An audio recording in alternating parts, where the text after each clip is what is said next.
Hey, I'm Ken with Pristine Clean here in Cleveland, and today's video is all about asking the question, is spring the best time for power washing?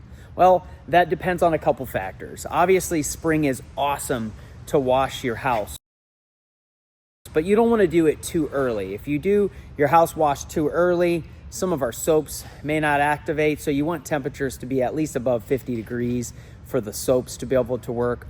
Also, you don't want to power wash too early, say in February, because the freeze-thaw cycle is still at play. For example, if you're washing your driveway and trying to seal it may not activate, but also you're putting water into the concrete, and that might freeze that night and maybe cause some cracking.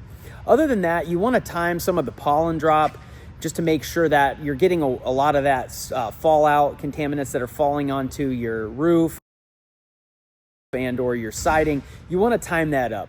Obviously, April, May, June, those are the ideal times for power washing in Ohio. We do recommend that. So Ken with Pristine Clean, is spring the ideal time for power washing? And I have an answer to that question, an unequivocal absolutely.